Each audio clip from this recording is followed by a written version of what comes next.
안녕하세요. 세상의 모든 정보를 알려드리는 세모정입니다. 꿀 1kg를 얻기 위해서는요. 벌들이 자그마치 560만 송이의 꽃을 돌아다니면서 추출을 해야 한다고 해요. 갑자기 꿀벌들한테 너무 고마워지네요. 그런데 벌꿀은 벌들이 꽃에 있던 꽃꿀을 꿀통 안에 그냥 모아놓은 것이 아니에요. 벌들이 수고를 한 번 더 하게 되는데 벌의 침 안에 있는 효소를 섞어서 숙성을 시킵니다. 그래서 벌꿀은 꽃꿀 속에 원래 있던 각종 비타민, 미네랄, 아미노산 등이 풍부하면서도 몸에 좋은 효능이 많은 꿀로 변하게 돼요. 한의학에서도 오래전부터 꿀을 100ml라는 이름의 약재로 기를 돋구고 통증을 완화하고 또 신경을 안정시키고 건조함을 윤택하게 하는 그런 효능을 위해서 쓰여왔어요. 그런데 이런 꿀과 같이 먹으면 궁합이 너무나 좋은 식품들이 있어서 알려드릴게요. 꿀과 함께 먹으면 보약되는 첫 번째 식품은요. 마늘입니다. 꿀과 마늘을 같이 먹으면 면역력과 원기 회복에 큰 도움이 되어 꿀에는 설탕에서는 얻을 수 없는 비타민 B1 에너지 비타민이라고 알려져 있죠. 이 티아민이 풍부하거든요. 그런데 이 꿀 속에 있는 티아민이 마늘의 그 매운맛을 내는 알리신 성분과 딱 만나면 흡수율이 10배에서 20배 더 높은 알리티아민으로 변하게 됩니다. 그래서 몸이 지치거나 피곤하거나 또 산행이나 골프 같은 운동을 많이 하는 분들은 찐 마늘을 꿀과 함께 1:1의 비율로 재웠다가 마늘의 사이즈에 따라서 좀 다를 수 있지만 하루에 6알에서 한 9알 정도씩 드시면 보약이 됩니다.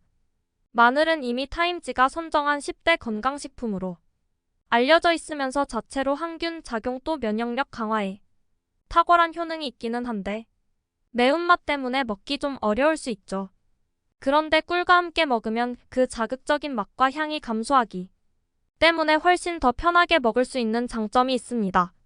그러나 평소에 술을 자주 드시거나 열이 많은 체질인 분들, 그리고 당뇨 환자분들은 이 꿀마늘을 지속적으로 섭취하는 경우에 오히려 눈이 충혈되거나 혈당이 오르는 그런 증상들이 생길 수 있기 때문에 체질과 또 현재 나이 상태에 따라서 섭취하는 것이 중요해요.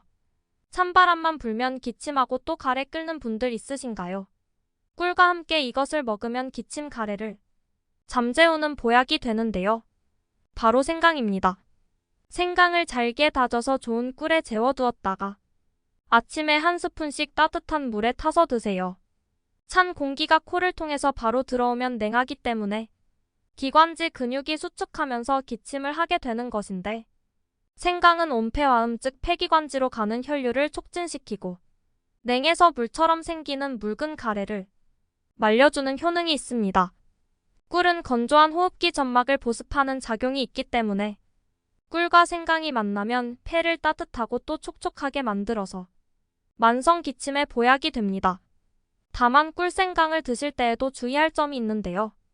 이 기침가래의 원인이 다양한데 오래된 기침 중에서 냉에서 생기는 냉성 기침을 다스리는 데에만 도움이 된다는 거 기억해 주시고요.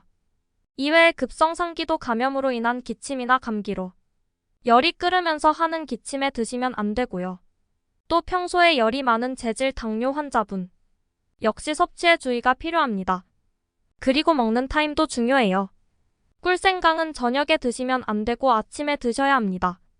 생강은 기를 수렴하는 것이 아니라 발산시켜서 체온을 올리고 또 신진대사를 끌어올리기 때문에 밤에 먹으면 불면증을 유발할 수 있습니다. 꿀과 함께 먹으면 보약되는 세 번째는 바로 계피입니다. 아까 말씀드린 마늘, 생강 그리고 계피는 모두 다 따뜻한 성질을 가지고 있어서 혈액순환을 촉진하는 역할을 해요. 그런데 조금씩 다른 점은 마늘 같은 경우는 약성이 주로 허리 부신 전립선 아래 하초 쪽으로 작용을 하고요. 생강은 위장과 폐기관지 즉 중상초 쪽으로 작용을 하고 계피는 팔다리 관절 자궁 말초 쪽으로 주로 작용을 합니다. 그렇기 때문에 효능이 조금씩 달라지는 것인데요. 계피가 가진 뛰어난 효능 중에 하나가 진통작용이에요. 그래서 계피꿀을 먹으면 손발이 차가운 수족 냉증을 치료하는 데 도움이 되고요. 또 생리통, 관절통 같은 통증을 다스리는 데 좋고 손발 저림을 다스리는 데도 좋습니다. 매일 아침에 꿀 한 스푼에 계피가루 반 티스푼을 따뜻한 물에 타서 마시면 되는데 실제로 덴마크의 코펜하겐 대학교에서 한 연구에 따르면 200명의 관절염 환자를 대상으로 실험을 했어요. 꿀하고 계피를 섞어서 섭취하게 했더니 일주일 안에 73명이 통증이 개선되었고 한 달 후에는 예전에는 걷거나 움직일 수 없었던 사람들이 통증 없이 움직일 수 있게 되었다고 보고된 바 있습니다. 이것은 관절 부위로 혈액이 개선되면서 얻어지는 효과이기 때문에 어깨나 무릎 관절 같은 부위가 시리면서 통증이 있는 경우에 특히 더 꿀계피가 보약이 될 수 있습니다. 그렇다고 또 여러분 계피를 과량 섭취하는 경우에는 두통이나 위장 장애가 유발될 수 있고요. 또 계피도 종류에 따라서는 간에 무리가 될 수 있기 때문에 무조건 많이 드시는 것은 권장하지 않아요. 꿀과 함께 먹으면 보약되는 네 번째는 바로 프로폴리스입니다. 프로폴리스 뭐지 처음 듣는 분들도 있으실 수 있고 또 한 번쯤은 들어본 분들도 있으실 텐데요. 프로폴리스도 역시 벌꿀처럼 꿀벌이 만들어내는 천연 물질이에요. 벌들은 수만 마리가 아주 조그마한 벌통에서 모여서 집단 생활을 하잖아요. 가축들이 만약에 이렇게 밀집 생활을 했다면 금세 세균 바이러스가 퍼질 텐데 벌들은 벌집 안으로 바이러스나 병균이 침투하지 못하게 입구를 코팅을 하는데 이때 쓰이는 것이 바로 프로폴리스라서 항균 소염 작용이 굉장히 뛰어난 고마운 성분입니다. 꿀 한 스푼을 프로폴리스 2방울에서 3방울 정도 떨어뜨려서 따뜻한 물과 함께 하루에 한두 번 정도 마시면 되는데 특히 헬리코박터균으로 인해서 위염이나 위궤양으로 고생하시는 분들이 있다면 이 조합을 추천드립니다. 더 큰 대규모의 연구가 필요하긴 하지만 프로폴리스는 헬리코박터균을 억제하는 효능을 기대해 볼 수가 있고 또 꿀은 이미 상처가 난 위 점막의 회복을 촉진시키는 역할을 하기 때문이에요. 이외에도 꿀 프로폴리스는 만성염증, 일체를 다스리는 데도 보약이 됩니다. 프로폴리스 원액을 드셔본 분들은 아시겠지만 좀 쌉싸름한 맛과 냄새가 또 어떤 분들에게는 약간 역할 수가 있거든요. 그런데 꿀과 함께 드시면 훨씬 더 편안하게 드실 수 있어요. 꿀과 함께 먹으면 좋은 4가지.